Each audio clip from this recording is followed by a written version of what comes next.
Sean Diddy Combs appeared in federal court today. It was the music mogul's first appearance before a new judge who will... Sean P. Diddy Combs. Downfall of the famous and powerful hip-hop mogul Sean Diddy Combs. And he is already complaining. Please let me out on bail. I promise no female visitors. My goodness. That a judge denied the second request for his bail yesterday. Let's first start there and give people kind of the backstory. Pay attention. Rumor has it that Diddy, the well-known music mogul, got into a serious altercation while incarcerated and things are not looking good for him. He reportedly took a hard hit and ended up begging for forgiveness. The most outrageous part is that a leaked video is going viral, and everyone is talking about it.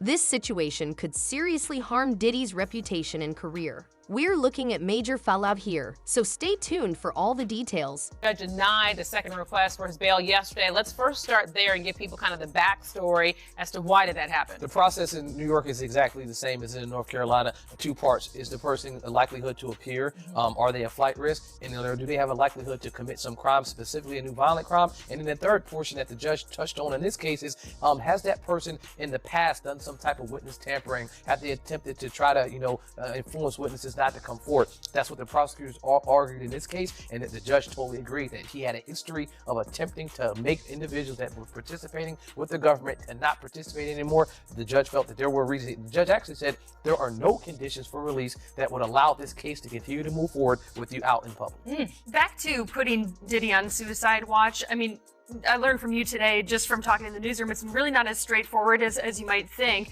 As the former chief magistrate, you made decisions like this. So what exactly does that process look like? In the process, when we would set conditions for release in Mecklenburg County, for instance, all of the 30-plus magistrates, determining if a person could go or leave, typically you're setting conditions either for secured bond, unsecured, or a written promise to appear. However, if that person at some point decided to say, you know what, in the process of them talking to you or finding out what would happen, that they wanted to kill themselves, then you were required to notify someone immediately. Look, this person has made suicidal ideation or thoughts, and now we're not safe with allowing them to leave. They're going to be held here. If they made that statement during the process of intake, for instance, the sheriff's department would decide to keep them there and wait and determine, okay, now we'll put them under evaluation because they're not safe to leave, and or they may harm themselves or others. And so that process is definitely not straightforward, but there are red flags that go up instantly because nobody wants to be sued by this situation. Well, do you think anyone makes those statements on purpose? Have you ever dealt with a situation where they intentionally do that? Maybe they don't want to be with the other inmates? I've seen that happen in the past, but I can tell you, if a person makes that determination,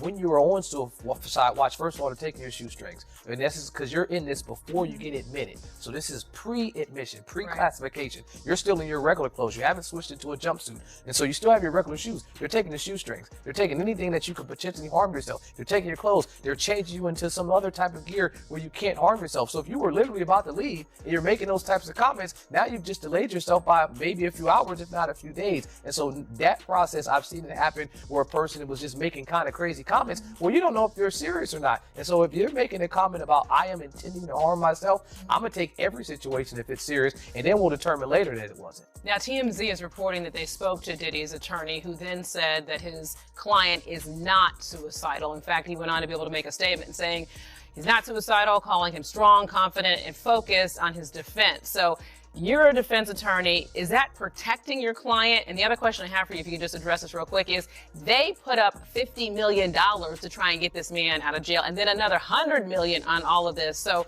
kind of combine that and explain all this to us. So yes, typical for what his process is, the case or to defend this case has already started because it's in the court of public opinion. And so how do I make sure that I put that fire out that seems like it's raging really fast? I make sure I make statements that he is in sane mind, that this person is there, he's clear, he's conscious, he's aware, he's not down, he's not depressed because he know he didn't do anything. That's the statement that you're going to make. Regarding the dollar amount, the judge touched on that this was their appeal. Remember, the first judge denied it. They appealed the judge's decision to not give him conditions for release. And they said, look, we'll put up any amount you want. He has endless resources. He's not going to leave. He turned himself in, and here's an amount. We'll put $50 million up. We'll put $100,000 up to support that. But the judge, as I mentioned before, said there is no condition, no dollar amount, no assurance that you can say that this case, the integrity of it, specifically the witnesses that will come forward to testify against you, will be safe while you're out.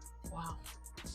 Colleague Rhodes, we appreciate your insight as always, and I guess this case is going to keep on. And do we know the date yet? I haven't heard Nothing the date. yet. Yeah, But I know for at least a year. Regarding that cell block showdown, have you ever wondered what could push a multimillionaire like Diddy to risk everything behind bars? Well, there's a twist that has everyone talking. Imagine Diddy pacing in a small cell in an orange jumpsuit with everyone watching him.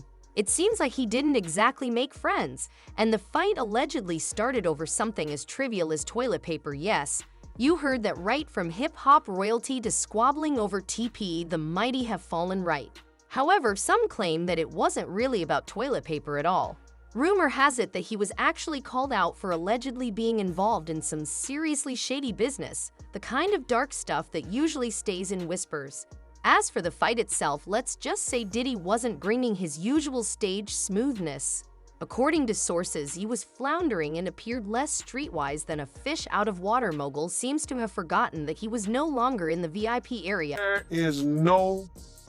He has to do that because no company wants to do business with somebody who is being accused, have allegations against them for sexual misconduct and deviant behavior.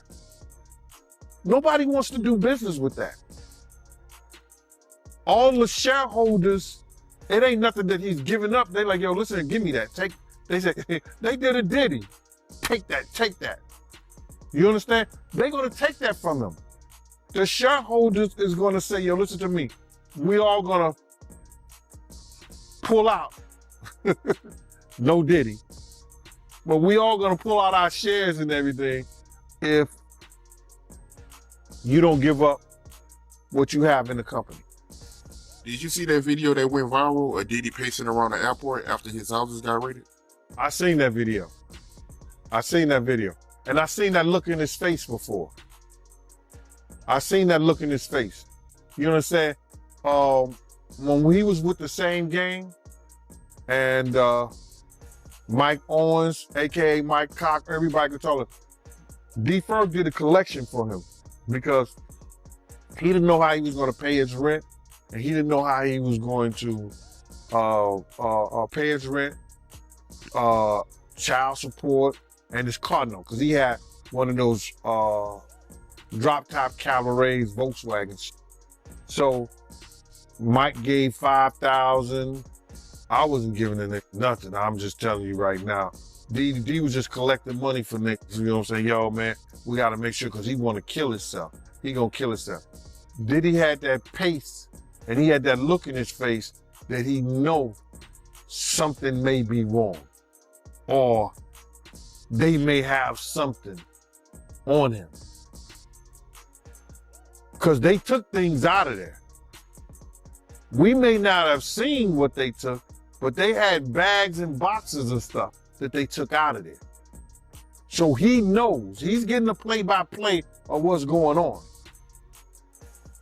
And even back then, doing that City College, when he was fired from Uptown Records, he was making statements about doing himself. He had that same look in his face. Yeah, he looked worried, man. I'm not gonna lie, for a split second, man, I felt bad for him. For a split second, but yeah.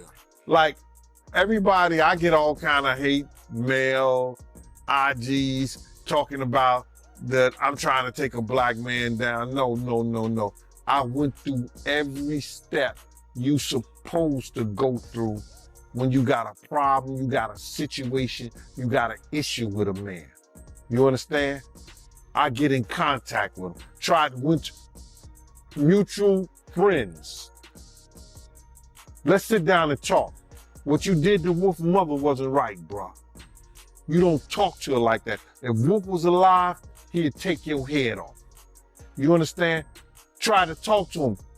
People, when they start getting in this power, certain positions, have certain amount of money, they don't look back. Some of them don't look back and don't think they have to come back to the people that helped them get to those positions.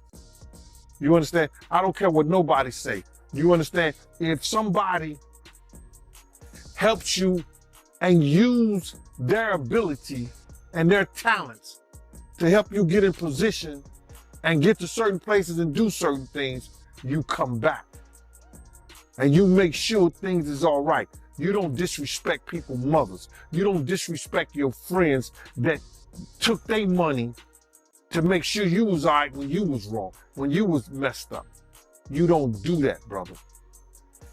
So by him doing the things that he did and taking the avenue that he took,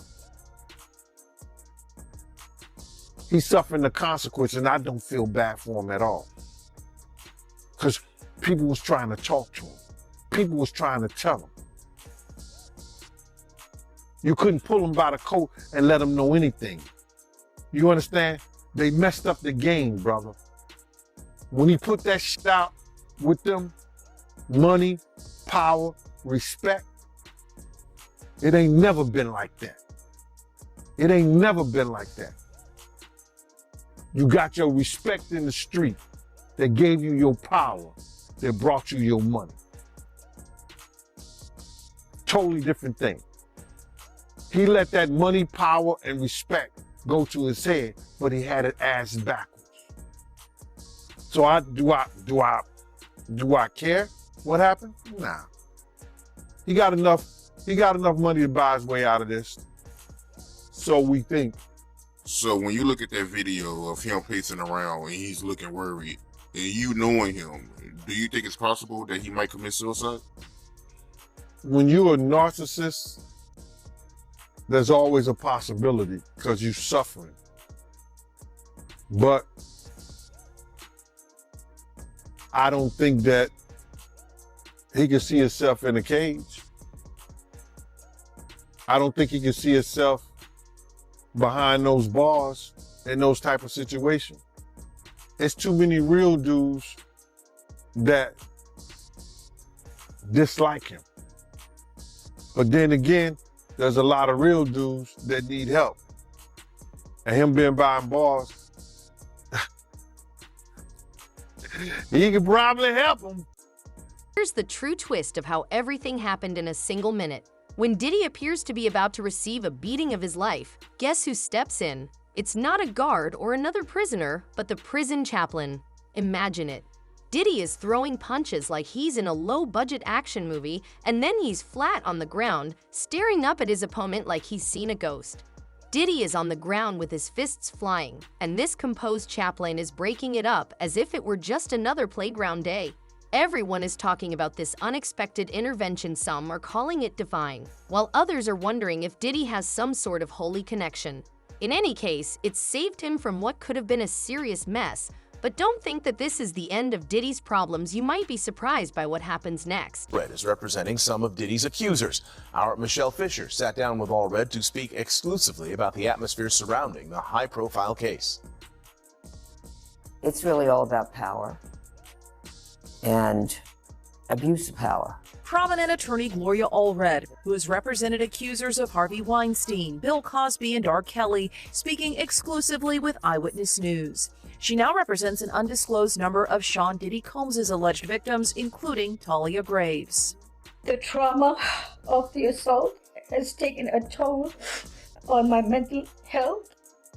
Tonight's 2020 special, The Secret Life of Diddy, detailing Combs' fall, as he faces individual and class action lawsuits and federal charges of racketeering conspiracy, forced sex trafficking, and prostitution. He's pleaded not guilty, his attorney saying prosecutors are seeking to criminalize sex that was consensual. Consent is a big issue, and it is the government's burden in a criminal case to prove any charge and all charges beyond a reasonable doubt. That's a very high burden to prove.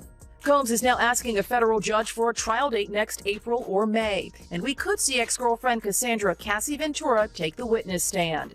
This despite an undisclosed settlement reached one day after Ventura filed a lawsuit against Combs last November, accusing him of rape and abuse. Even if there are confidential civil settlements, there's always an exception in the law.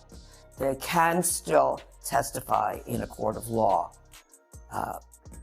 if they are subpoenaed to do so. This bombshell surveillance video leaked in May, showing a 2016 incident where Combs appears to assault Ventura, her friend Tiffany read, detailing alleged verbal abuse in the 2020 special. And as soon as he answered, "What are you?" So that was like my first time being like, something is wrong. Combs remains behind bars after 2 judges denied his request for bond, citing in part dangers of obstruction and witness tampering. Allred says it's a tactic we've seen before in high-profile cases. Sometimes there are criminal charges filed not only against the defendant, but also against the person who is his friend or supporter who does threaten a witness. And that was the case in the R. Kelly criminal case as well. In a third attempt to get out of jail and tell his trial, Combs is again offering a $50 million bond and promising strict home detention. His attorneys writing in a brief to a federal appeal court judge, quote, "Sensationalism surrounding his arrest has distorted bail analysis." Girl, get ready for what Diddy did after that beating that left even the toughest inmates in disbelief. Is this really the same Diddy who once said he was born to fly? His designer jumpsuit was a mess, and he was now trembling like a leaf. This is a far cry from the confident Diddy we see on red carpets and in music videos. Diddy went from being a bad boy to a sad boy very quickly. He wasn't just shaken, he was begging. Some even claim he offered to put money on the other inmates' books to get them off his back.